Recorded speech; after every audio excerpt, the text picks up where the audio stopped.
स्वाहा सूर्यो ज्योति ज्योति सूर्य स्वाहा अग्निवर्चो ज्योतिवर्च स्वाहा सूर्यो ज्योति ज्योति सूर्य स्वाहा। ओम भूर्भुवस्वदीपस्तदेवताय नमः। गंधाक्ष पुष्पाणि समर्पयामि।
नमस्कारं करोमि।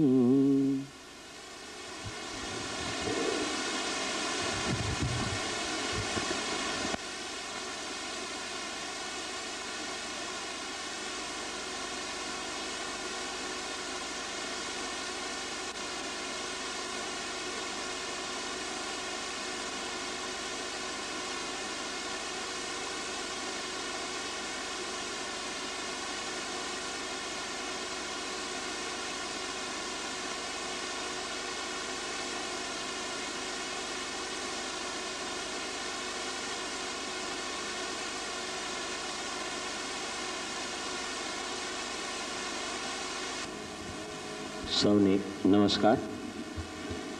ગાયત્રી મંત્ર એક સાથે એક સ્વરમાં પોતપોતાના સ્થાન ઉપર સ્વસ્થ બેસી જઈએ।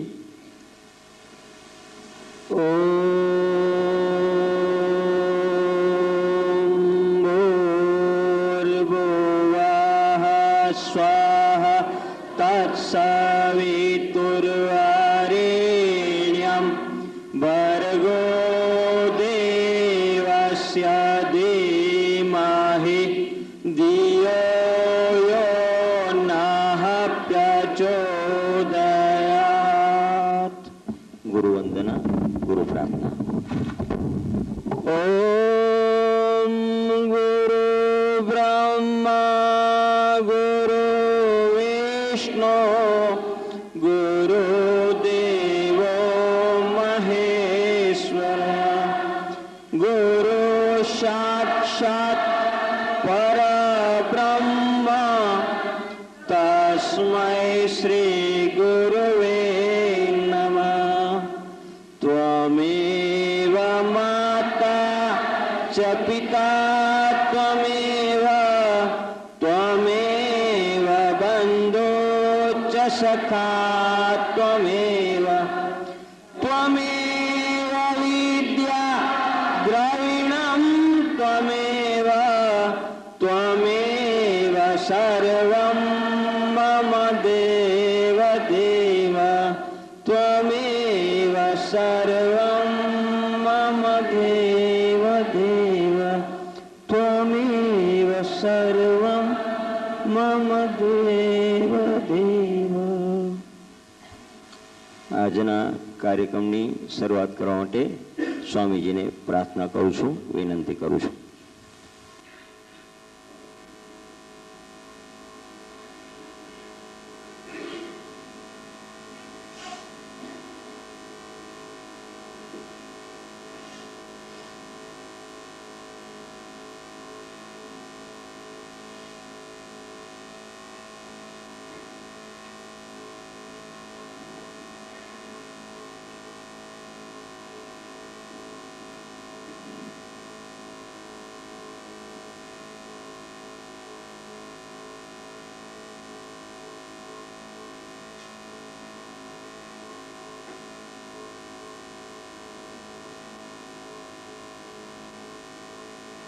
आए हुए सभी पुण्य आत्माओं को मेरा नमस्कार।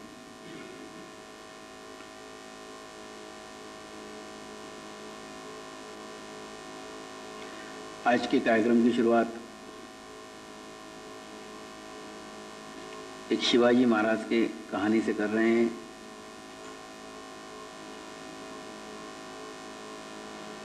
शिवाजी महाराज महाराष्ट्र के एक महाप्रतापी राजा थे। उनके गुरु श्री रामदास स्वामी थे।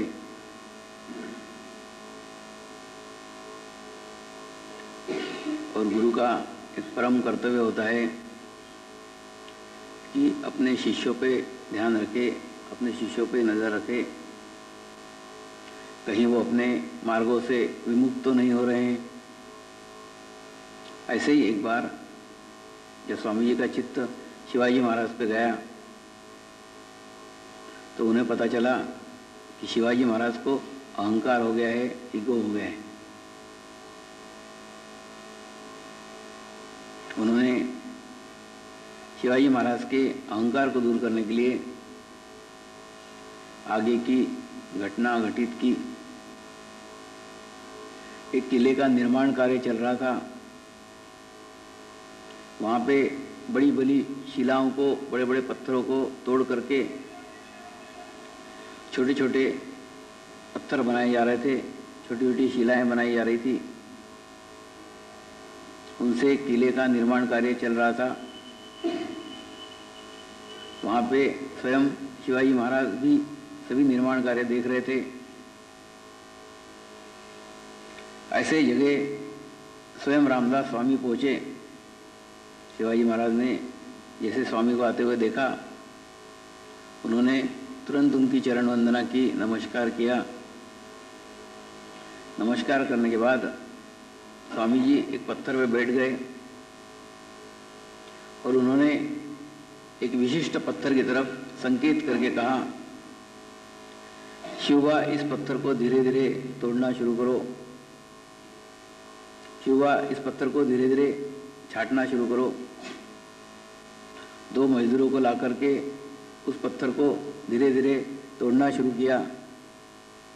उसके बाद में जब वो छोटा सा पत्थर रह गया तब उस पत्थर के दो टुकड़े किए गए। उसमें से बहुत सारा पानी निकला और उसमें से एक मेंढक आवाज करते हुए बाहर निकला। शिवाजी महाराज ने तुरंत स्वामी जी के पैर पकड़ लिए कि आप जो बताना चाहते हैं, आप जो समझाना चाहते हैं वो मैं समझ गया हूँ। मैं सोच रहा हूँ कि इस देश का राजा मैं हूँ, इस राज्य का कारोबार में चला रहा हूँ, लेकिन आज आपने मुझे अनुभूति करा दी कि परम पिता परमेश्वर है, उसी का राज्य है। मैं एक निमित्त मात्र हूँ, मैं एक नाम मात्र हूँ। इस मेंढक की भी रक्षा वो परमेश्वर कर रहा है। वो परमात्मा इस पत्थर के अंदर भी उस मेंढक की रक्षा कर रहा है। ऐसा चमत्कारिक प्रकृति का रचने वाला परम पिता परमेश्वर है। वही सब राज्य को चला रहा है। मैं एक निमित्त मात्र हूँ, मैं एक नाम मात्र हूँ। आज से ये सब राज्य मैं आपके झोले में डाल देता हूँ। आपके इच्छानुसार इस राज्य को मैं चलाऊंगा। स्वामी जी ने कहा, राज्य चलाने के लिए मेरे पास समय नहीं है और राज्य का लेके मैं क्या करूँगा। ये सब कुछ तेरे ही लिए अच्छा है, तेरे ही लिए उपयुक्त है। मेरे को कुछ नहीं चाहिए, सिर्फ मेरे को तेरा समर्पण चाहिए, एक समर्पित भाव चाहिए। वो समर्पित भाव लाते हुए तू इसी राज्य को चला, मेरे को उसकी कुछ आवश्यकता नहीं है। उसके बाद में स्वामी जी की चरण पादुका रख के शिवाजी महाराज ने आगे अपना शासन कारोबार चलाया। इस प्रकार से मनुष्य के अंदर दो प्रकार के स्थितियाँ रहती है, दो प्रकार की अवस्थाएं रहती है। इन दोनों ही अवस्थाओं से बचते हुए गुरु का कर्तव्य है कि वो शिष्य को सही मार्ग पे ले जाए, ठीक मार्ग पे ले जाए। सही मार्ग पे ले जाए, ठीक मार्ग पे ले जाए यानी क्या? देखिए, मैंने आपको अपने शरीर की संरचना समझाई है, शरीर की व्यवस्था समझाई है। आपके लेफ्ट साइड में जो होती है वो चंद्र नाड़ी होती है, आपके राइट साइड में जो होती है वो सूर्य नाड़ी होती है। जब आप भूतकाल के विचार करते हैं तब आप चंद्र नाड़ी में होते हैं, जब आप भविष्य काल के विचार करते हैं तब आप सूर्य नाड़ी में रहते हैं। मतलब जब आप भूतकाल के बारे में सोचते रहते हैं तब आप आपकी एनर्जी समाप्त करते रहते हैं, आप आपकी ऊर्जा खर्च करते रहते हैं। जब आप भविष्य काल के अंदर रहते हैं तब भी आप आपकी एनर्जी खर्च करते रहते हैं, आप आपकी ऊर्जा खर्च करते रहते हैं। और परमेश्वर मध्य नाड़ी में है, परमेश्वर बीच के नाड़ी में है। तो आपको इन दोनों नाड़ियों से अपना चित्त मध्य नाड़ी में लाने का है, अपना चित्त बीच के नाड़ी के अंदर लाने का है। देखिए, उसके लिए प्रैक्टिस की आवश्यकता है, सतत अभ्यास की आवश्यकता है। बिना सतत अभ्यास के ये संभव नहीं है। आपने देखा होगा जहाँ पानी का संकट चलता है, ऐसे राजस्थान में पनघट के ऊपर लड़कियां एक के ऊपर एक हंडे रखती है, 4-4 मटकियां रखती है, 4-4 हंडे रखती है। उसके बाद में 4-4 कोस चली जाती है, 4-4 कोस जाते हुए अपने सहेली से बातें करते रहती है, अपने सहेलियों से बातें भी करते रहेगी, लेकिन ऊपर का एक भी मटका गिरता नहीं है। कौन सी तकनीक है, कौन सी टेक्निक है कि वो 4-4 कोस जाने के बाद में भी रास्ते में एक भी मटका गिरता नहीं है। क्यों? क्योंकि सारे समय, पूरे समय उसका चित्त उसके मटके के ऊपर रहता है। उसी प्रकार से आपको आपके सब कुछ कार्य करने के हैं। देखिए, ध्यान करना मतलब निष्क्रिय होना नहीं है। कई लोग अर्थ लगाते हैं ध्यान करने का कि 8-8 घंटे 10-10 घंटे ऐसा बैठे रहना।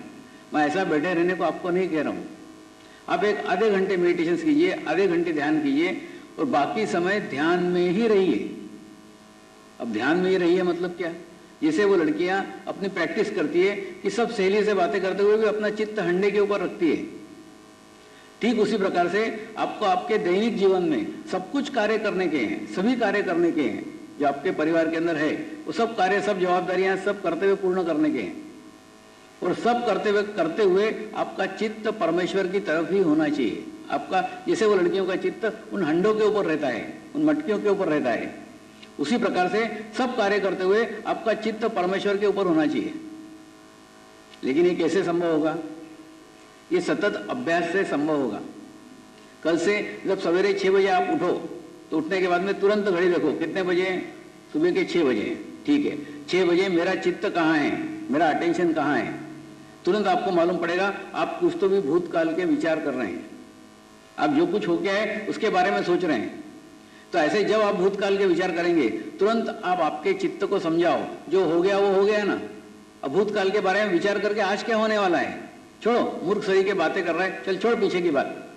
ऐसे आप आपके चित्त को समझाओ। जैसे आप चित्त को समझाएंगे आप देखेंगे आपके भूतकाल के विचार चले गए, आपका चित्त तुरंत समझ जाएगा, प्रेजेंट में आ जाएगा।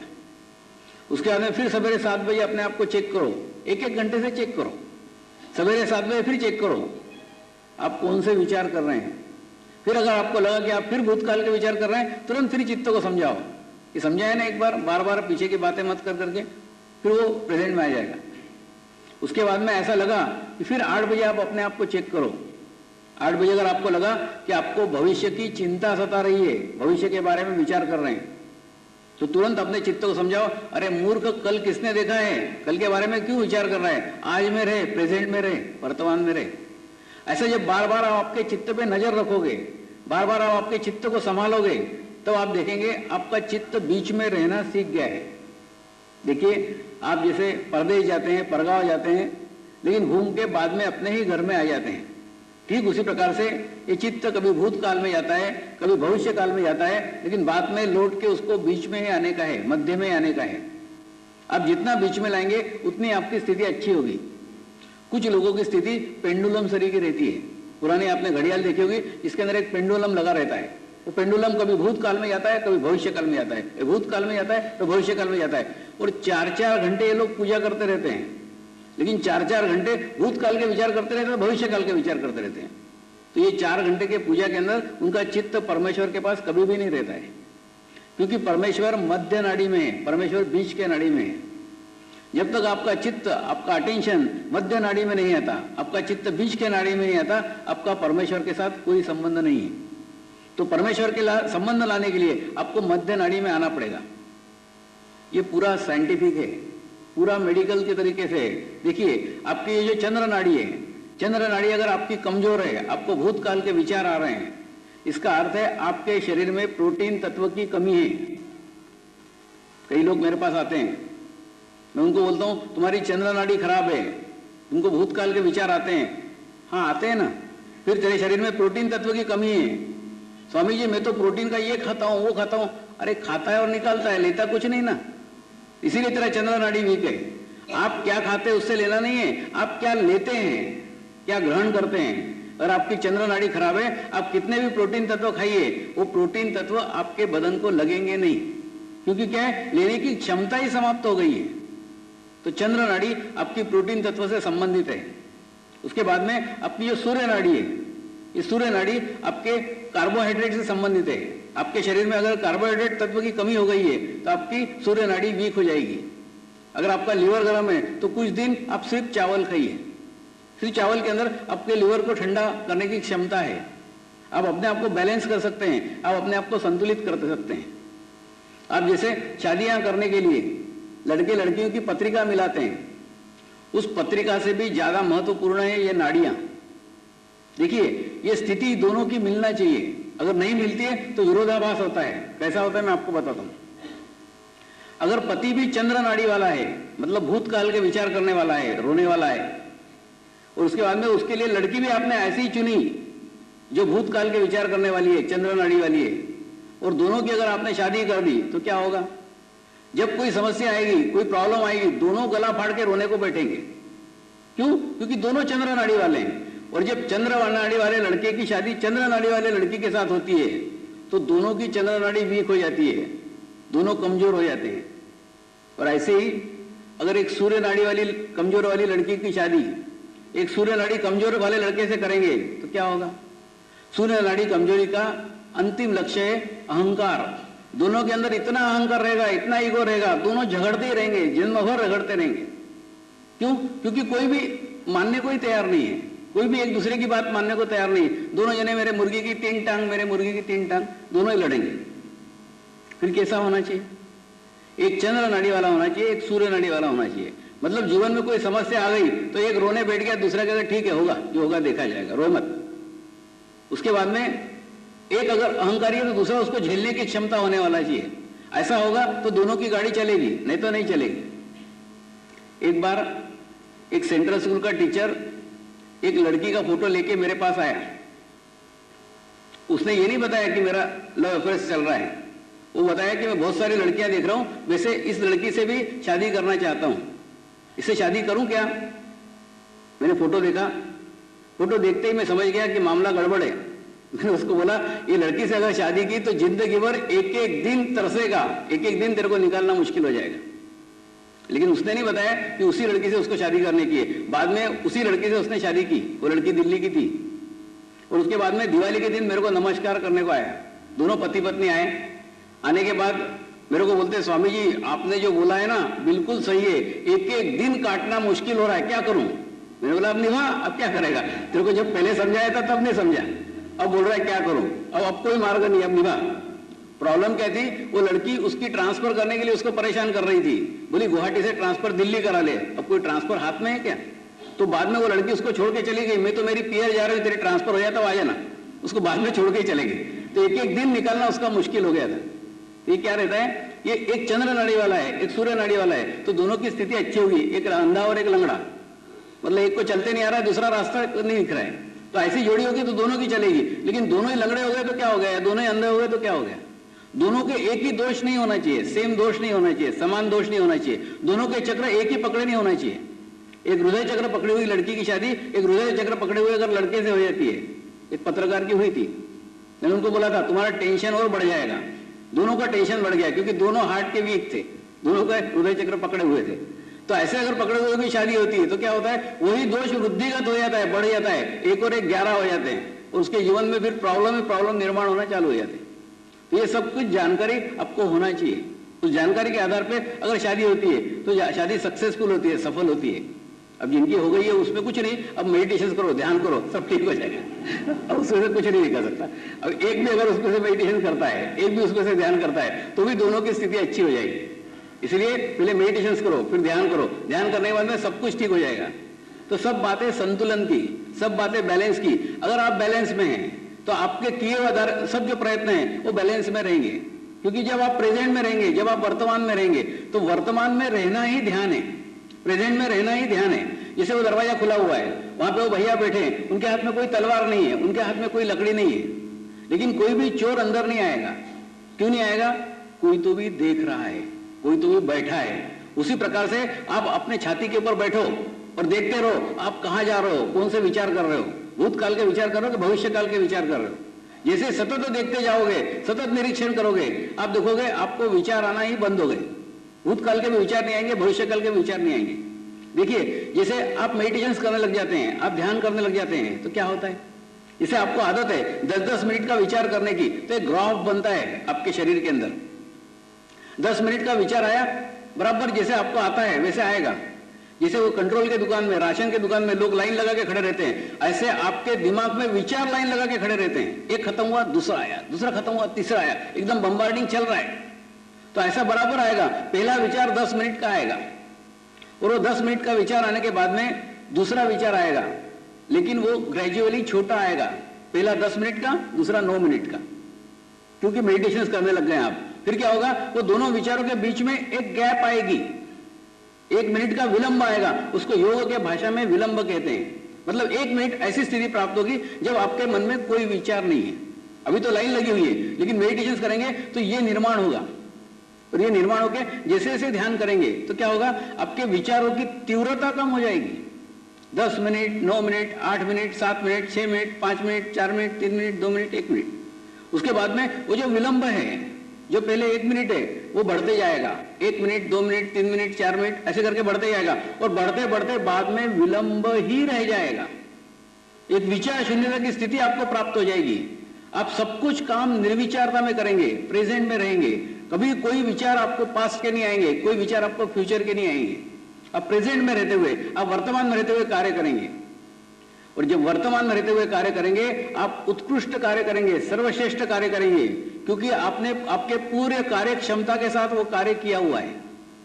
लेकिन वो कार्य तब संपन्न होगा जब आप प्रेजेंट में रहेंगे, जब आप वर्तमान में रहेंगे। देखिए, ये कोई मिरेकल नहीं है, ये कोई चमत्कार नहीं है। देखिए, आपको सतत प्रैक्टिस करना पड़ेगी, सतत अभ्यास करना पड़ेगा। आपको आपका अवलोकन करना पड़ेगा, आपका आपका निरीक्षण करना पड़ेगा, आपको आपका गुरु बनना पड़ेगा। आपको देखना पड़ेगा कि आप कौन से विचार कर रहे हैं। आपको देखना पड़ेगा आपके भूतकाल के विचार तो नहीं चल रहे हैं, आपके भविष्य काल के तो विचार नहीं चल रहे हैं। ऐसे विचारों पे जब आप सतत निरीक्षण करेंगे, परीक्षण करेंगे, तब जाके देखेंगे कि आप वर्तमान में रहना सीख गए हैं, आप प्रेजेंट में रहना सीख गए हैं। गुरु का यही कार्य होता है, वो शिष्य को प्रेजेंट में रहना सिखाता है, वर्तमान में रहना सिखाता है। भूतकाल की बातें छोड़ दे, भविष्य काल की बातें छोड़ दे। यही गीता में कहा हुआ है, यही गीता रहस्य का सार है। प्रेजेंट में रहो, वर्तमान में रहो। जब आप वर्तमान में रहेंगे, आपका कनेक्शन परमात्मा के साथ हो जाएगा, परमेश्वर के साथ हो जाएगा, और बाकी आपके जीवन के सभी समस्याएं, सभी प्रॉब्लम दूर हो जाएंगे। दूसरा, गुरु की स्थिति तो एक बल्ब के समान है।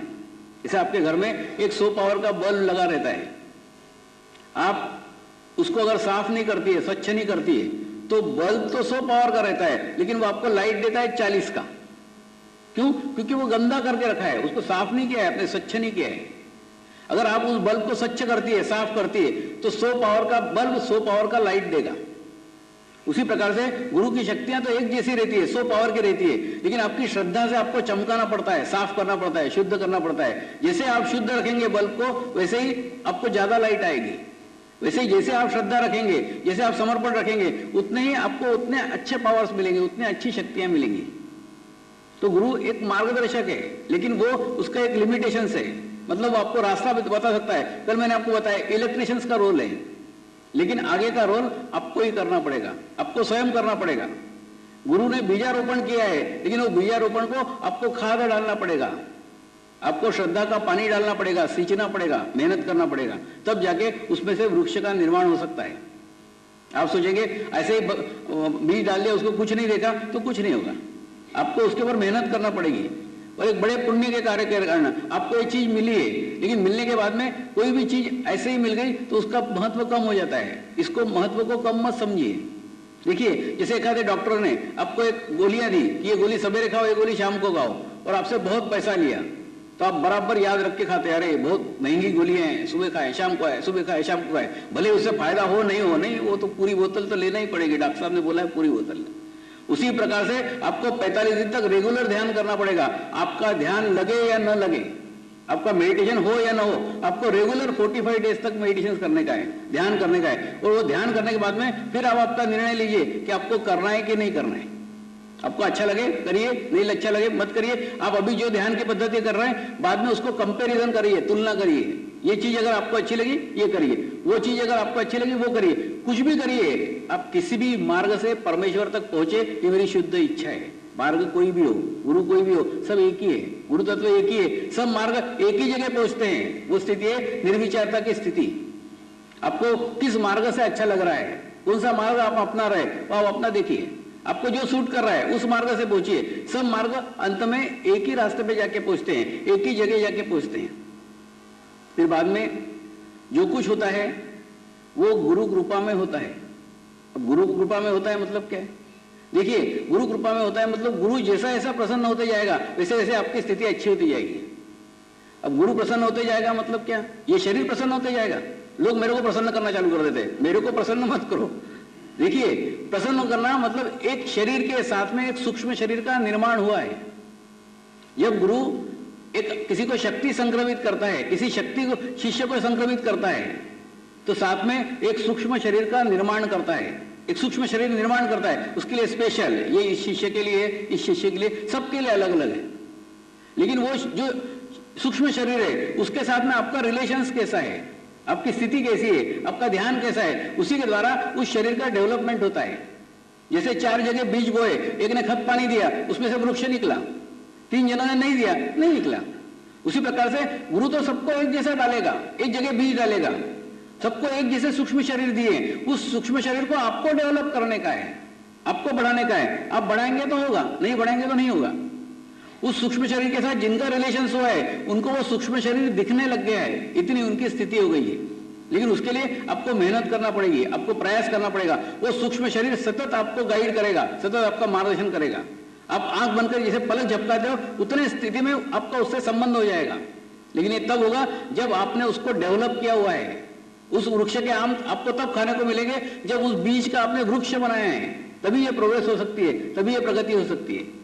लेकिन उसके लिए आपको मेहनत करना पड़ेगी, आपको सतत प्रयास करना पड़ेंगे। जब सतत प्रयास करेंगे तभी उसमें से ये फल निकल सकते हैं। बिना मेहनत के कुछ भी पॉसिबल नहीं है, बिना मेहनत के कुछ भी संभव नहीं है। ये सतत प्रयास के कारण है, सतत प्रयत्न के कारण है, प्रयत्नों के कारण आगे के वृद्धिगत होती है। आपके वाइब्रेशन धीरे धीरे बढ़ते जाएंगे। देखिए, ऐसी की ऐसी घटना कृष्ण के जीवन काल में भी हुई थी। कृष्ण के जीवन काल में कृष्ण ने मटकियां फोड़ के, जो गोपियां थी उनकी मटकियां फोड़ी थी कंकरियां मार के, और उसमें से पानी बहा था। वो पानी उनके पीठ के ऊपर गया था, और पीठ के ऊपर जाने के बाद में उनकी कुंडली जागृत कर दी थी। और प्रत्येक गोपी को लगता था कि कृष्ण मेरा है। देखिए, कृष्ण तो एक ही था, उसकी 16,000 गोपियां थी, और 16,000 गोपियों को लगता था कि कृष्ण मेरा है। क्या कारण था? देखिए, ये जो आप जो समझते हैं वैसा संबंध नहीं है, वो गुरु शिष्य का संबंध है। उन्होंने अपनी शक्तियां उनमें संक्रमित की थी, और संक्रमित करने के बाद में उन्होंने उनको डेवलप किया था, इतना डेवलप किया था कि 16,000 गोपियों को 16,000 कृष्ण नजर आ रहे थे। उसी प्रकार से जब एक सूक्ष्म शरीर का निर्माण होता है, उस सूक्ष्म शरीर के साथ आपको संबंध स्थापित करना पड़ेगा, और संबंध स्थापित करने के बाद में आपको उसको वृद्धिगत करना पड़ेगा, आप उसको डेवलप करना पड़ेगा, आप उसको बढ़ाना पड़ेगा। लोग मेरे को प्रसन्न करने लग जाते हैं। देखिए, भौतिक चीजों में मेरी कोई इंटरेस्ट नहीं है, मेरा कोई रुचि नहीं है, सिर्फ उसके अंदर एक देने का वृत्ति डेवलप हो रहा है, इसलिए मैं उसको प्रोत्साहन देता हूं, बाकी कुछ नहीं है। अगर देखिए, अगर प्रोत्साहित करना है, प्रसन्न करना है, तो आप कार्य को महत्व दीजिए। गुरु का कार्य गुरु से श्रेष्ठ होता है, इसीलिए मैंने मेरे गुरु के कार्य को अपनाया है, उसको वृद्धिगत किया है। बाकी तो उसके आशीर्वाद ऐसे ही मिलते चले आते हैं, कुछ मांगने की आवश्यकता नहीं है। देखिए, मतलब जैसे आपने यहाँ पे पानी का स्लोप अगर उधर है, यहाँ पे पानी डाला तो उधर बहेगा ही, पानी को कहने की जरूरत नहीं उधर बहे, स्लोप ही उधर है। उसी प्रकार से जब हम गुरु के कार्य में संलग्न हो जाते हैं, ऑटोमेटिकली उसकी शक्तियां अपने पीछे ऐसे हो जाती है, अनायास हो जाती है, कुछ करने की आवश्यकता नहीं। अभी जब मैं इंग्लैंड गया था, वहां पे एक जया बहन करके है, वो और उनके पति दोनों ही जने ने मेडिटेशन सीखा, ध्यान सीखा। बाद में पति ने कहा पता नहीं क्या हो गया स्वामी जी, मेरा मेडिटेशन नहीं हो रहा है, मेरा ध्यान नहीं हो रहा है, क्या करूं? तो वो दोनों जने ऑस्ट्रेलिया जा रहे थे। मैंने उनको बोला वहां जाके 15 दिन मेरा प्रचार करो, प्रचार करके तुम्हारी स्थिति अच्छी हो जाएगी। तो उनको इतने अच्छे परिणाम आए, इतने अच्छे रिजल्ट आए। क्या कारण है? कारण ये है कि जब वो मेरे कार्य का प्रचार कर रहे थे तो वो मेरे कार्य का प्रचार नहीं कर रहे थे, मेरे गुरुओं के कार्य का प्रचार कर रहे थे। तो वो मैं गुरुओं का चैनल बन गया, वो मेरा चैनल बन गए, और जैसे ही चैनल बन गए उनके अंदर से वो शक्तियां प्रवाहित होना चालू हो गई। जैसा एक पाइप है पड़ा हुआ है रास्ते में, उसमें अटाला है, कचरा है, लेकिन वही पाइप अगर नल से कनेक्ट हो गया तो उसके अंदर से पानी बहना चालू हो जाता है, और जब पानी बहना चालू हो जाता है वो पाइप स्वच्छ हो जाता है, वो पाइप पवित्र हो जाता है। तो इसी प्रकार से ये कार्य है, कार्य को महत्व दो, और कार्य जितने अधिक स्तर तक पहुंचे वो ज्यादा महत्वपूर्ण है। आप दान देते हो, आप डोनेशन देते हो, समझ लो एक भिखारी को आपने 5 रुपए दे दिए, वो 5 रुपए शाश्वत नहीं है, वो 5 रुपए सत्य नहीं है, वो 5 रुपए परमानेंट नहीं है, उसको सदैव उसके पास में नहीं रहेंगे, 5 रुपए समाप्त हो जाएंगे। लेकिन आपने एक भिखारी को एक बुट पॉलिश की डब्बी लेके दी, एक ब्रश लेके दिया, तो वो अपनी बुट पॉलिश से पॉलिश कर करके अपनी पूरी जीविका चला सकता है, अपना उदर निर्वाह कर सकता है। ठीक उसी प्रकार से ये कार्य है, ये आत्मा के उद्धरण का कार्य है, आत्म उद्धार का कार्य है। देखिए मतलब आप किसी को भौतिक चीज देते हैं, वो चीज तो समाप्त हो जाती है, लेकिन आप किसी को आत्म उद्धार की चीज देते हैं तो बाद में आपके मदद की भी उसको आवश्यकता नहीं है, उसको ऐसी शक्ति प्रदान हो जाती है कि उसका कनेक्शन परमात्मा के साथ हो जाता है। तो एक आत्मा का कनेक्शन परमात्मा से करने से बड़ा पुण्य का काम कोई नहीं है। ये सबसे बड़ा पुण्य का काम है कि उसके आत्मा का कनेक्शन परमात्मा के साथ कर दिया, और ऐसा कनेक्शन कर दिया कि उसको बाद में कुछ भी आवश्यकता नहीं है, क्योंकि वो कनेक्शन, वो स्थिति शाश्वत है, सत्य है, परमानेंट है, उसके साथ सदैव रहने वाली है, जाने वाली नहीं है, खोने वाली नहीं है। तो एक ऐसी चीज दो जो चीज उसके साथ में परमानेंट रहे, सदैव रहे, तो वो है उसके आत्मा का उद्धार, उसका आत्म साक्षात्कार, उसका कनेक्शन परमात्मा से करना ही सबसे बड़ा कार्य है। विनोबा भावे ने भूमिदान यज्ञ शुरू किया था, भूदान यज्ञ शुरू किया था, उसी प्रकार से ये एक आत्मदान यज्ञ शुरू किया है। मतलब आत्मदान है, मतलब आपके द्वारा अगर कुछ आत्माओं को वो चीज मिलती है तो इससे बड़ा कोई पुण्य का काम नहीं है। देखिए ये कार्य में बाद में तो कई लोग आएंगे, लेकिन पहले कौन आता है वो सवाल है। पिछले 6 महीने से मेरे को विदेश भेजने के लिए बहुत लोग प्रयत्नशील थे, बहुत साधक प्रयत्नशील थे कि स्वामी जी को विदेश भेजा जाए, वहां पे भी लोगों को ये प्राप्त ये हो, ऐसा सोच करके बहुत लोग प्रयत्न कर रहे थे, बहुत लोग प्रयास कर रहे थे। उनको कनाडा से लोग फोन करके पूछते थे, अमेरिका से लोग फोन करके पूछते थे स्वामी जी क्या भागवत कथा करते हैं क्या? तो ये बोलते थे नहीं, भागवत कथा नहीं करते। फिर स्वामी जी क्या राम कथा करते हैं क्या?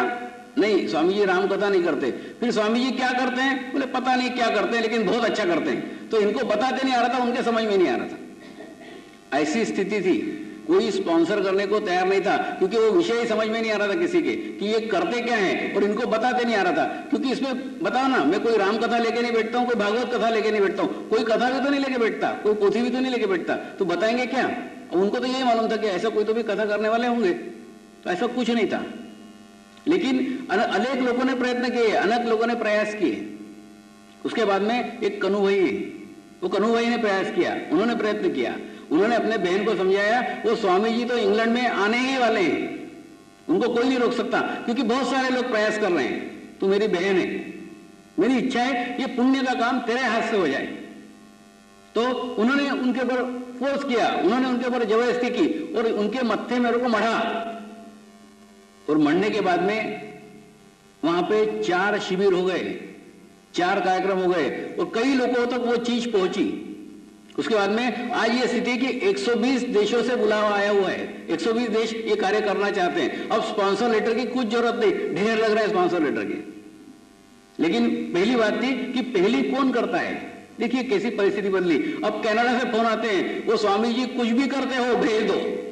मतलब हम नहीं पूछते कि राम कथा करते कि भागवत कथा करते, जो कार्यक्रम लंदन में सक्सेस होगा वो वर्ल्ड में सक्सेस होगा, अब नहीं पूछते, अब कोई इंक्वायरी नहीं करते। तो एक बार एक प्रसिद्धि मिल गई, वो मिलने के बाद में फिर कुछ नहीं रहता है, फिर कोई पूछताछ नहीं रहती। लेकिन पहले कौन करेगा, पहले कौन जानेगा? तो वो एक बड़ा कार्य एक अच्छे आत्मा के द्वारा होता है।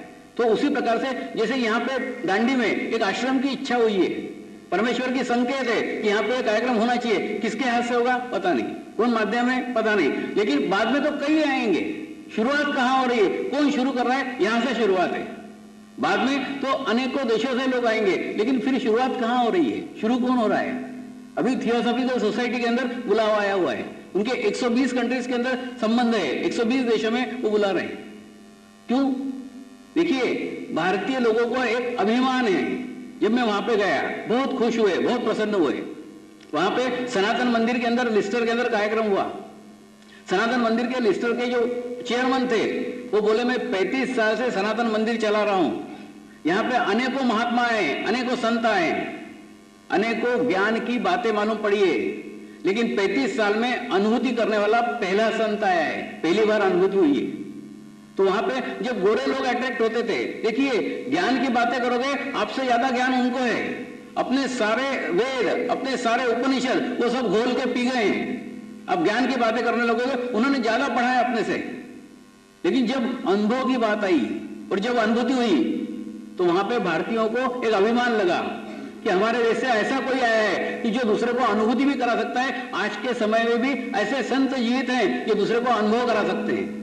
ज्ञान की बातें तो बहुत लोग करते हैं, अनुभव कौन करा सकता है, वो एक महत्वपूर्ण है। देखिए, ज्ञान नाटक भी हो सकता है, झूठा भी हो सकता है, अनुभव झूठा नहीं हो सकता। शक्तियां कभी झूठी नहीं होती। जब शक्तियां प्रवाहित हो रही है, समझ लीजिए वो पाइप कोरा है, पाइप खाली है, निखालस है, जब उसमें से शक्तियां प्रवाहित हो रही है, अन्यथा शक्तियां प्रवाहित हो ही नहीं सकती। जैसे राजनेता आपके पास आते हैं, बड़ी बड़ी बातें करते हैं, अच्छी अच्छी बातें करते हैं, उनके जीवन में ऐसा कुछ नहीं होता। तो अच्छी बातों का नाटक किया जा सकता है, ज्ञान का नाटक हो सकता है, शक्तियों के साथ में नाटक कभी नहीं होता। उसका कभी भी आप नाटक नहीं कर सकते, जो है वो ही दिखेगा। तो उन लोगों को बहुत अच्छा लगा कि हमारे देश से ऐसा भी कोई आया है कि जो शक्तियों को अनुभव करा सकता है। सारे गोरे लोग उसमें इंटरेस्टेड हो गए, सारे गोरे लोग अचंभित हो गए कि नहीं, ऐसी भी कोई अनुभूति है, ऐसी भी कोई चैतन्य है, ऐसी भी कोई शक्ति है। आपको तो हिंदी समझ में आ रहा है, उनके हिंदी समझ में भी नहीं आता था, फिर भी बैठे रहते थे। आप वीडियो कैसेट देखना बाद में, 1.5 2 घंटे हिलते नहीं थे, बैठे रहते थे। क्या कारण है? कारण ये कि उनके यहाँ चैतन्य नहीं है, वहां पे वाइब्रेशंस नहीं है, इसीलिए वो लोग एकदम पूर्णतः समर्पित है, एकदम कुछ नहीं है। देखिए, एक भौतिक चीज की तरफ बढ़ने की एक क्षमता है। सबसे पहले आदमी शारीरिक प्रगति करता है, फिर भौतिक प्रगति करता है। उनकी वो दोनों ही हो चुकी है। आध्यात्मिक प्रगति के लिए लालायित है, ढूंढ रहे हैं कि ऐसा कोई मार्ग मिल जाए, ऐसा कोई रास्ता मिल जाए। तो रास्ते को जैसे ही प्राप्त करते हैं, खुश हो जाते हैं, प्रसन्न हो जाते हैं। आज मैं आपको एक कहानी बताने के लिए जा रहा हूं। देखिए, सबसे महत्वपूर्ण क्या है? संत संग, सत्संग। जैसे ही संत संग में आते हैं, सत्संग में जाते हैं, सारा वातावरण चेंज हो जाता है, सारा माहौल चेंज होता है। तो जैसे एरिया में जाएंगे, जैसे माहौल में जाएंगे, उस माहौल का बराबर इफेक्ट पड़ेगा, क्योंकि संतों के अंदर से चैतन्य बहते रहता है, संतों के अंदर से वाइब्रेशंस बहते रहते हैं। ऐसे ही एक ऋषि थे, उनका नाम था नचिकेता। नचिकेता नामक ऋषि थे। उनके गुरु ने उनकी कुंडलिनी जागृत की थी। उन्होंने अपने आयुष्य भर, अपने जीवन भर ध्यान साधना की, मेडिटेशंस किया।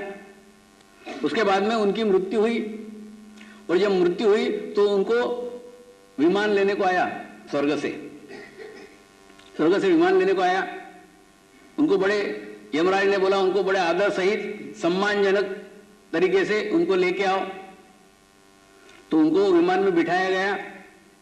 विमान में बिठा के नचिकेता को लेके विमान जा रहा था। जैसे आप देखते हैं, कोई तीर्थ क्षेत्र में जाते हैं, कोई देवस्थान में जाते हैं, तो वहां पे रास्ते में आपको गंदगी मिलती है, आपको झोपड़ियां मिलेंगी, गंदा रास्ते मिलेंगे, लेकिन उस रास्ते से पार करते हुए फिर अंत तक आप उस मंदिर तक पहुंचते हैं। ठीक उसी प्रकार से जैसे हमारे नचिकेता जी स्वर्ग में जा रहे थे, जाते आते रास्ते में एक बहुत बड़ा बोर्ड लगा, यमपुरी यातना गृह। इन्होंने पूछा ये किलानुमा कौन सी जगह है, ये कहां से जा रहे हैं? बोले स्वामी जी ये आपके लिए नहीं है, ये नरक है, नरक। नहीं, उन्होंने बोला होगा, लेकिन अब आप स्वर्ग में ले जाओगे तो बाद में मेरे को नरक दिखेगा नहीं ना, एक बार देख लेता हूं जाते आते। उसके बाद में वो वहां पे उतर गए। उतरने के बाद में उन्होंने कहा अब ये विमान लेके तुम चले जाओ, मैं पूरा नरक देख के आता हूं, कहां नरक है क्या है।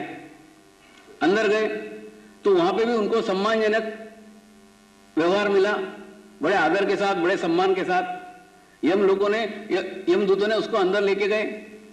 उसके बाद में एक अलग अलग यूनिट्स थे, अलग अलग फैक्ट्रियां थी।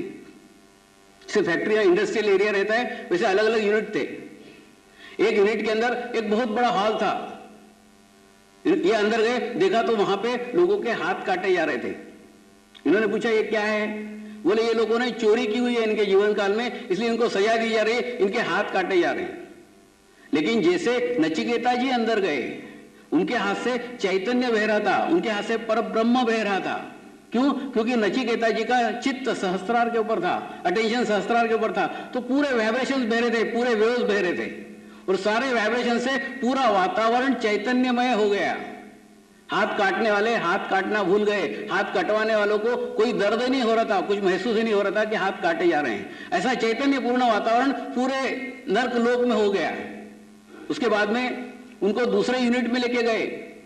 उस दूसरे यूनिट के अंदर एक पाइपलाइन थी, उस पाइपलाइन में से काला काला धुआं लोगों के मुंह में डाला जा रहा था। इन्होंने पूछा ये कौन सी यातना गृह है, ये कौन सी सजा है? उन्होंने कहा इन लोगों ने सिगरेट पी पी के दूसरों के नाकों में धुआं डाला हुआ है, दूसरों के फेफड़े खराब किए हुए हैं, इसलिए इनके अंदर ये धुआं डाला जा रहा है, इनको सजा दी जा रही है। उसके बाद में उन्होंने वहां पे भी चैतन्य छोड़ा, वहां पे भी वाइब्रेशन छोड़ा, क्योंकि इनके अंदर से चैतन्य बह रहा था, इनके अंदर से शक्तियां बह रही थी, सारे वातावरण को प्रसन्न कर रही थी, वातावरण को अच्छा कर रही थी। उसके बाद और आगे गए तो कुछ स्त्री पुरुषों ने व्यभिचार किया था, उनको अलग सजाएं दी जा रही थी, उनको अलग पनिशमेंट दिए जा रहे थे। कुछ राय नेता थे जिन्होंने भ्रष्टाचार किया था, उनको अलग सजाएं दी जा रही थी। कुछ लोगों ने जमीनों के बारे में धोखाधड़ी की थी, उनको अलग सजाएं दी जा रही थी। मतलब अलग अलग सजाएं, अलग अलग यातनाएं दी जा रही थी। लेकिन जहां जहां जिस जिस डिपार्टमेंट में से ये जाते थे, नचिकेता जी जहां से आते थे पूरा चैतन्य बहता था। क्यों? क्योंकि उनका कनेक्शन उन सब लोगों में नहीं था, उनका चित्त उन सब लोगों में नहीं था, उनका चित्त सहस्त्रार पर रहता था। और जिसका चित्त सहस्त्रार पर रहता है उसके पूरे बॉडी में से पूरा चैतन्य बहते रहता है, पूरा वाइब्रेशन बहते रहता है, फ्लो चलते रहता है, धीरे धीरे धीरे ठंडे ठंडे हवाएं चलती रहती है। ऐसी ठंडी ठंडी हवाएं पूरे वातावरण में चल रही थी, पूरे नरक में चल रही थी, और सारा नरक का वातावरण एकदम ब्रह्ममय हो गया, ब्रह्मलीन हो गए, सारे ब्रह्मलीन हो गए। जैसे ही वहां पता चला स्वर्ग में कि ये विमान खाली आया है, पूछा कहां गए? बोले नहीं नहीं वो तो रास्ते में उतर गए। बोले कि मैं नरक देख के आता हूं। अरे नहीं नहीं नहीं उनको लेके आओ। ऐसे कैसे है? फिर वापस विमान भेजा गया। उनको जैसे नरक में लेने के लिए आए, देखा तो वहां पे ब्रह्ममय वातावरण हो गया था, पूरे जगह ठंडा ठंडा चैतन्य बह रहा था, पूरा पूरे वाइब्रेशंस बह रहे थे। ऐसा ठंडा वाइब्रेशंस का वातावरण वहां पे निर्माण हो गया था। उनको बोला स्वामी जी ये आपके लिए नहीं है, ये नरक है, आपको स्वर्ग में जगह मिली है, आप हमारे साथ चलिए। उस संत ने कहा इन सबको अगर मेरे साथ लेके जाते हो तो मैं आऊंगा, नहीं तो नहीं आऊंगा, मैं अकेला स्वर्ग में आने वाला नहीं।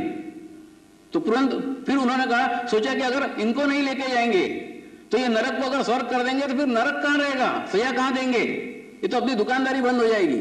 तो उसके बाद में उनको भी साथ में लेके गए, वो भी स्वर्ग में चले गए। मतलब देखिए जहां संत संग है, इसलिए किसी ने कहा हुआ है मुझे नरक मिला तो भी चलेगा, सत्संग होना चाहिए, संत के साथ होना चाहिए, क्योंकि संत उस नरक को भी स्वर्ग में करने की तब्दील रखते हैं, स्थिति रखते हैं। क्यों? क्योंकि उनका कनेक्शन परमात्मा के साथ होता है, परब्रह्म परमेश्वर के साथ होता है, उनका सहस्त्रार पे चित्त रहता है। तो ऐसा चित्त आप सहस्त्रार पे रखेंगे तो आप देखेंगे आप में से चैतन्य बहते रहेगा, आपके अंदर से वाइब्रेशन बहते रहेगा। अब जहां भी जाओगे अब वो स्थिति का वातावरण निर्माण हो जाएगा, विपरीत परिस्थितियां भी आपके अनुकूल हो जाएंगी। आप सोच भी नहीं सकते कि ऐसी स्थिति है, लेकिन वो वैसी हो जाएगी, अच्छी स्थितियां निर्मित हो जाएगी। क्यों? क्योंकि आपका चैतन्य काम करेगा, आपका वाइब्रेशन काम करेगा। इसे आप ध्यान करिए, आप मेडिटेशन करिए, मेडिटेशन करने के बाद में सब कुछ संभव है। अब मैं कल के बाद में आपकी जो स्थिति होने वाली है, कल के बाद में आपको जो परिस्थिति पेश आने वाली है, उस परिस्थिति की एक कहानी आपको बताता हूं। एक पंडित जी थे, इसको कहानी मत समझना, परसों याद करोगे मेरे को कि ये कहा था। एक पंडित जी थे, उस पंडित जी के दो लड़के थे, वो दोनों को लड़कों को लेके रोज ध्यान करने के लिए बैठते थे, रोज मेडिटेशन करने के लिए बैठते थे। एक बड़ा लड़का था और एक छोटा लड़का था, दोनों को लेके ध्यान करते थे, दोनों को लेके मेडिटेशन करते थे। एक दिन ऐसे ही पूजा घर के अंदर दोनों जने ध्यान करने के लिए बैठे हुए थे। दोनों बच्चों को लेके पंडित जी मेडिटेशन कर रहे थे, ध्यान कर रहे थे। छोटा वाला जो बच्चा था वो चंचल था, उसका चित्त परमेश्वर की तरफ लगता नहीं था। उसने धीरे से एक आंख खोल के देखा, पिताजी भी ध्यान में है, बड़ा भाई भी ध्यान में है।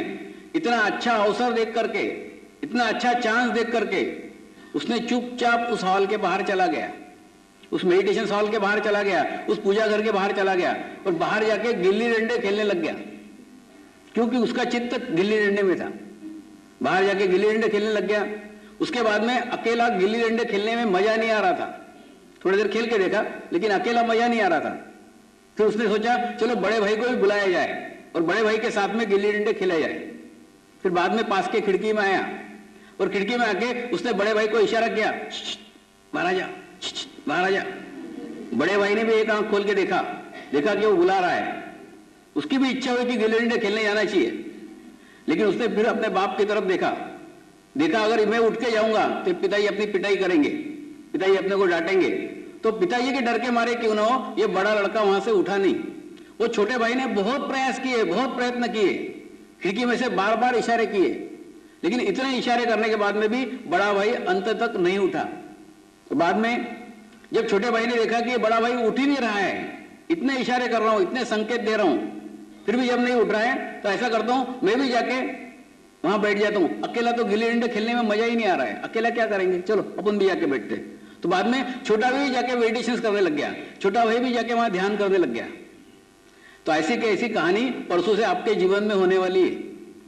परसों जब आप मेडिटेशन करने के लिए बैठोगे, ध्यान करने के लिए बैठोगे, सबसे पहले चित्त रूपी छोटा लड़का आपके पास से निकल जाएगा, बाहर जाएगा, बस स्टैंड पे जाएगा, सिनेमा गृह में जाएगा, ऑफिस में जाएगा, खेतों में जाएगा, समुद्र किनारे जाएगा, और बाद में वो आपके बड़े लड़के को भी उठाने का कोशिश करेगा। आपका जो देह है, आपका जो बॉडी है, उसको भी उठाने का कोशिश करेगा, आपको सारा हिसाब किताब देगा। जैसे समझ लो आप रोज आधा घंटा मेडिटेशन करते हैं और 4 दिन आपने मेडिटेशन किया है, तुरंत हिसाब वो बताएगा, देख तूने तेरे जिंदगी के 2 घंटे बर्बाद कर दिए, तेरे से ध्यान वान होने वाला नहीं है, मेडिटेशन तेरे बस का रोग नहीं है, तू थोड़ी कर सकता है मेडिटेशन, तेरे लायक ही नहीं है, तू उसके लायक ही नहीं। ऐसा करके बार बार आपको बताएगा, बार बार आपको हिसाब बताएगा। अगर उसके हिसाब के चक्कर में आप आ गए और आपने आपके देह को उठा दिया, आपने आपके शरीर को उठा दिया, तो जिंदगी भर कभी भी आपका मेडिटेशन होने वाला नहीं है, कभी भी आपका ध्यान होने वाला नहीं है। इसलिए आपका ध्यान लगे या ना लगे, शरीर रूपी जो बड़ा भाई है उसको बिठा के रखने का कि आधा घंटा में 6 बजे से 6:30 बजे तक मेडिटेशन करूंगा या करूंगी, चाहे लगे या नहीं लगे। वो चित्त को घूमने दो इधर उधर, थोड़ी देर घूमेगा, घूमने के बाद में 8-10 दिन के बाद में वो भी आपके साथ में बैठना चालू कर देगा। अगर आपने उसकी बात मानी और आपके शरीर को वहां से उठा दिया तो फिर कभी भी ध्यान नहीं लगेगा, क्योंकि आज के बाद में 45 दिनों तक मेरा चित्त, अटेंशन आपके ऊपर रहेगा। और उस 45 दिनों में अगर आपने आपकी प्रगति कर ली, आपने आपका प्रोग्रेस कर लिया, तो आपका जीवन पूरा सफल हो जाएगा। अन्यथा आगे कभी भी मेडिटेशन नहीं कर सकते, आगे कभी भी प्रोग्रेस नहीं कर सकते। तो जो सपोर्ट आपको मिल रहा है उसका पूर्ण फायदा उठाइए। अभी कहीं भी आना जाना टालिए, बाहर गांव जाना टालिए, कहीं मत जाइए, सारे प्रोग्राम कैंसिल कर दीजिए। कोई आपका पूरा ध्यान 45 दिन तक पूरी जी जान लगा दीजिए और 45 दिन के बाद में आपको जो निर्णय लेना है वो लीजिए, क्योंकि उस समय जो निर्णय लेंगे उसमें आपको आपकी आत्मा गाइड करेगी। आपके हाथ से गलत कार्य हो ही नहीं सकता। कोई भी कार्य आप 45 दिन के लिए सब टाल लीजिए, 45 दिन बाद देखेंगे। उसके बाद में आप बैलेंस स्थिति में आने के बाद में आपके हाथ से बैलेंस ही काम होंगे, कोई गलत कार्य आपके हाथ से हो ही नहीं सकता। आप पूर्णतः बैलेंस हो जाएंगे, पूर्णतः संतुलित हो जाएंगे। 2-3 प्रश्न कुछ पूछे गए, उनके आज उत्तर देने की कोशिश करता हूं। पहला पूछा गया है कि ध्यान कब और कैसे किया जाए। देखिए, सबसे पहले ध्यान का समय, सबसे अच्छा समय है सवेरे का। सवेरे के समय अगर आप ध्यान करते हैं तो उसको ब्रह्म मुहूर्त बोलते हैं। मतलब उस समय सारे फूल उदयगामी रहते हैं, सूर्य उगते रहता है। तो आप थोड़ी देर भी ध्यान करेंगे, थोड़ी देर भी मेडिटेशन करेंगे, ऑटोमेटिकली कुंडलिनी भी उदयगामी होगी, ऊपर की तरफ आएगी। आपको ज्यादा प्रयास नहीं करना पड़ेगा, ज्यादा मेहनत नहीं करना पड़ेगा, लेकिन ज्यादा मेहनत नहीं करते हुए भी आपको एक अच्छी स्थिति प्राप्त होगी। और सवेरे जब आप मेडिटेशन करेंगे, सवेरे आप जब ध्यान करेंगे तो क्या होगा, आप दिन भर बैलेंस स्थिति में रहेंगे और बैलेंस स्थिति में रहने के बाद में आप आपके जीवन में सक्सेसफुल रहेंगे, सफल रहेंगे। अब समझ लो आप शाम को मेडिटेशन करते हो, शाम को ध्यान करते हो और रात को सो जाते हो, तो क्या फायदा है। अगर सवेरे ध्यान करते हो, सवेरे मेडिटेशन करते हो, तो दिन भर एक बैलेंस स्थिति में रहोगे और बैलेंस आदमी के प्रयत्न बैलेंस रहते हैं, उसका रिजल्ट बैलेंस आता है। इसलिए सवेरे का समय सबसे उपयुक्त है। शाम का समय तो सिर्फ आपके ऊपर जो गंदे विचार आए हैं, आपका चित्त जो गंदे गंदे लोगों में गया है, दिन भर आप गंदे लोगों के अंदर बैठे हैं, वो सारा बैड इफेक्ट, सारा बुरा प्रभाव वो दूर करने के लिए आप शाम को थोड़ी देर मेडिटेशन कर सकते हैं, ध्यान कर सकते हैं। उससे सिर्फ आपका प्रोग्रेस नहीं होने वाला है, आपकी सिर्फ सफाई होने वाली है, स्वच्छता होने वाली है। इसलिए दोनों टाइम मेडिटेशन करते हैं सबसे ज्यादा अच्छा है।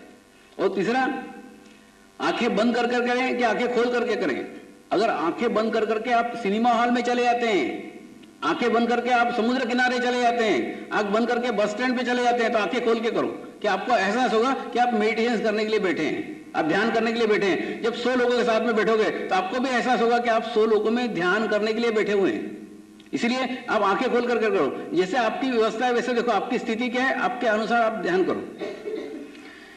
दूसरा पूछा है कि मृत्यु के बाद क्या वास्तव में ध्यान से मोक्ष मिलता है? देखिए, पहले मृत्यु को समझ लीजिए। मृत्यु 3 प्रकार का होता है। पहला एक मृत्यु रहता है, उसको अधिभौतिक मृत्यु बोलते हैं। अधिभौतिक मृत्यु यानी मतलब उसको अगर आपको अच्छा वैद्य मिल जाए, आपको एक अच्छा डॉक्टर मिल जाए, तो अच्छा डॉक्टर आपको उस मृत्यु में से बचा सकता है, अगर आपका अधिभौतिक मृत्यु है तो। उसके बाद में दूसरे प्रकार का मृत्यु रहता है अधिवैदिक। अधिवैदिक मृत्यु है तो आपको एक गुरु मिल जाए, आपको एक संत मिल जाए, आपको एक महात्मा मिल जाए, तो उसके कृपा के अंदर वो ये इन दोनों मृत्यु में से आपको निकाल सकता है, भौतिक में से भी निकाल सकता है, वैदिक में से भी निकाल सकता है। और तीसरा मृत्यु है आध्यात्मिक। आध्यात्मिक मृत्यु को कोई नहीं टाल सकता, वो मृत्यु निश्चित रहता है, वो होगा ही, उसको कुछ चेंज नहीं हो सकता है, उसको कुछ बदलाव नहीं हो सकता है। दूसरा, मृत्यु एक निशाना है, मृत्यु एक चांस है जो जीवन में एक ही बार मिलता है, बार बार नहीं मिलेगा। तो उस समय अगर आपने आपका तीर करेक्ट निशाने पे मारा तो आप सारे इस बंधन में से मुक्त हो जाएंगे, और अगर नहीं मारा तो फिर बार बार जन्म लेंगे। अगर आपके मन में किसी के प्रति गुस्सा रहा, किसी के प्रति घृणा रही, किसी के प्रति बदला रहा, फिर आओगे, बार बार जन्म लोगे। इसलिए अगर आप निर्विचारता में मरते हैं तो आप मोक्ष को प्राप्त करोगे।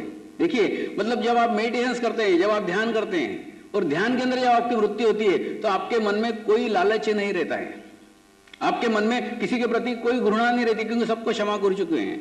आपके अंदर कोई इच्छाएं बाकी नहीं रहती, तृप्त रहते हैं, समाधानी रहते हैं, संतुष्ट रहते हैं।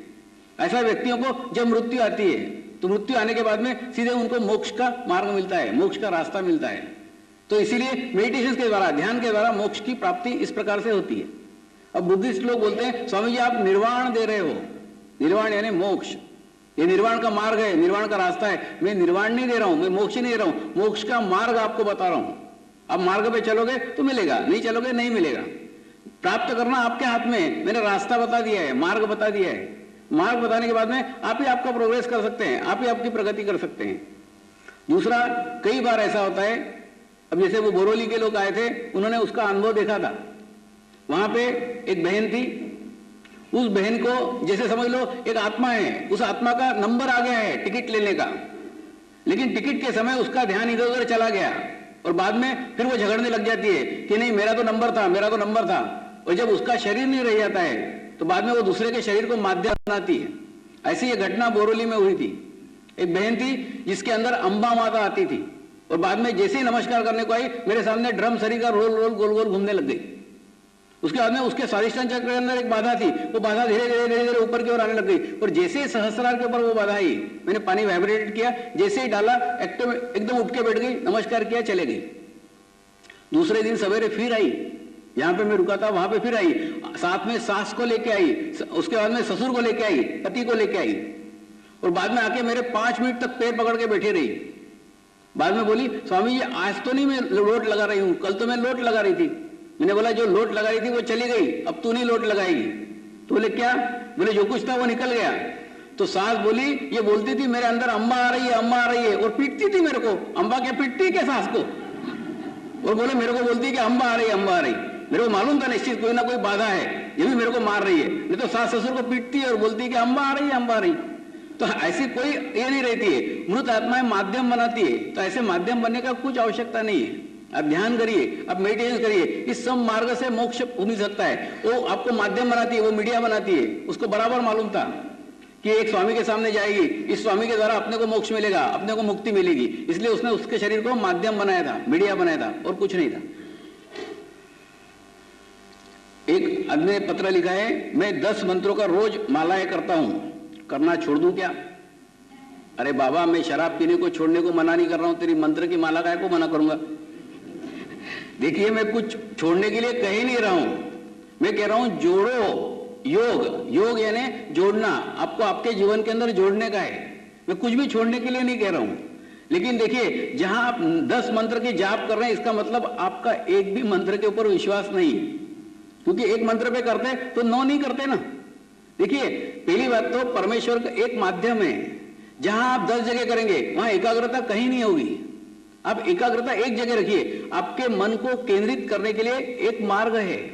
और दूसरा, ये मंत्र जो है, ये मंत्र के आगे की स्टेज, आगे की स्थिति आपको प्राप्त हो गई है। देखिए, मंत्र काय के लिए करते हैं? गुरु आपको मंत्र काय के लिए देते हैं? इसलिए देते हैं कि आप मंत्र करते करते आपका चित्त उस पर नियंत्रित करो, और चित्त नियंत्रित करने के बाद में आप आपके भूतकाल के विचार भूल जाओ, आप आपके भविष्यकाल के विचार भूल जाओ, और आप मध्य नाड़ी में स्थित होकर परमेश्वर की प्राप्ति करो। इसलिए गुरु आपको मंत्र देते हैं। लेकिन जब आपको बीच के नाड़ी में आप आ गए, आपकी कुंडली सहस्त्रार पे आ गई, निर्विचार स्थिति आपको प्राप्त हो गई, अब फिर नीचे जाके मंत्र करने की क्या आवश्यकता है? मंत्र एक माध्यम है, मंत्र अंतिम लक्ष्य नहीं है। अंतिम लक्ष्य वो है, वो आदि शक्ति को प्राप्त करना। कुंडलिनी शक्ति, आदि शक्ति पार्वती है, तो पार्वती का स्वरूप है। उसको एक बार प्राप्त करने के बाद में सब कुछ आपको प्राप्त हो गया। सब राम मिल गए, कृष्ण मिल गए, सब मिल गए, क्योंकि सब भगवानों को उसी ने निर्माण किया है। वो आदि शक्ति है, सदाशिव की शक्ति है, वो सदाशिव में से निकली है। वो हर अवतरण में साथ में रही थी। जब राम के साथ में सीता के रूप में थी, उसने राम को शक्तियां प्रदान की थी। राधा के रूप में कृष्ण के साथ में थी, कृष्ण को शक्तियां प्रदान की थी। तो शक्ति है। लेकिन जब वो शक्ति गुरु रूप में अवतरणित हुई, तो उस अवतरण का अंतिम अवतरण शिरडी के साईं बाबा है। अंतिम अवतरण, लास्ट अवतरण मेरे कोई नहीं। जो आदमी ध्यान करता है, जो आदमी मेडिटेशन करता है, उसको उनका साक्षात्कार होता ही है। जैसे मैं आपको आपके फोर फादर के बारे में, आपके बाप दादा के बारे में पूछूं, आप नहीं बता सकते, लेकिन आपके दादाजी बता सकते हैं, क्योंकि दादाजी उन परदादाओं के पास के हैं, उनके करीब के हैं, उनको उनकी जानकारी है। ठीक उसी प्रकार से जैसे आप ध्यान करने लग जाते हैं, जैसे आप मेडिटेशन करने लग जाते हैं, बराबर इन गुरुओं से आपका कनेक्शन हो जाता है, आपका संबंध उनके साथ हो जाता है। और उन गुरुओं से संबंध होने के बाद में फिर आप चैनलाइज हो जाते हैं, आप माध्यम रह जाते हैं। वो सारे गुरु आपको वापरना शुरू कर देते हैं, यूज करना शुरू कर देते हैं। अभी हमारे गावड़े जी आए हुए हैं मुंबई से। ये गावड़े जी स्वामी समर्थ के भक्त हैं। महाराष्ट्र में स्वामी समर्थ बहुत बड़े संत हो गए, बहुत बड़े महात्मा हो गए। तो ये उनकी भक्ति करते थे। जब गीता भवन के कार्यक्रम में आए, तो जैसे ही कार्यक्रम में आए, गोल गोल गोल गोल इन्होंने घूमना शुरू किया। क्या कारण था? कारण यह था, इन्होंने भक्ति कर करके अपनी कुंडलिनी को वैसे ही जागृत कर लिया था। आज्ञा चक्र तक आ गई थी, लेकिन आज्ञा चक्र पे जीवंत गुरु का स्थान है। इनके गुरु मृत थे, तो मृत गुरु ने क्या करते हैं, वो जीवंत गुरु के पास पहुंचा देते हैं, उसको माध्यम बनाते हैं, उसको मीडिया बनाते हैं। कि उसके 2 दिन रहा देखा, तीसरे दिन जैसे उनके सर के ऊपर हाथ रखा, एकदम उनका घूमना बंद हो गया। तो क्या कारण था? कारण ये था, वो भक्ति मार्ग है। भक्ति मार्ग से आप अपने कुंडली को आज्ञा चक्र तक ला सकते हैं, लेकिन उसके आगे की प्रोग्रेस, आगे की प्रगति जीवंत गुरु के हाथ में है।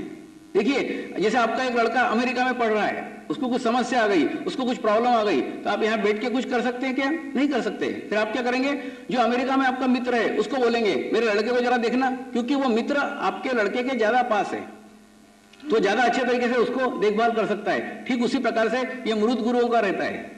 जब मृत गुरुओं की आप भक्ति करेंगे तो क्या करेंगे? वो तुरंत एक जीवंत गुरु को माध्यम बनाएंगे, मीडिया बनाएंगे आपको वो चीज पहुंचाने के लिए। आप लोग बैंकों में पैसा रखते हो कि नहीं? वो फलाने कोऑपरेटिव बैंक में रखेंगे, ज्यादा इंटरेस्ट आएगा, इसलिए वहां दूर जाके वहां पे पैसा रखते हो। उसी प्रकार से ये मृत गुरुओं का है। इनको मालूम है अपने शिष्यों का जो पैसा बना हुआ है, शिष्यों का जो फंड्स बना हुआ है, उन शिष्यों को अच्छे गुरु के हवाले करो, ताकि उनकी अच्छी प्रोग्रेस हो, अच्छी प्रगति हो। तो इन्होंने जो भक्ति की वो बेकार नहीं गई, वो भक्ति की इसीलिए वो मेरे तक पहुंचे। वो एक माध्यम थी, भक्ति के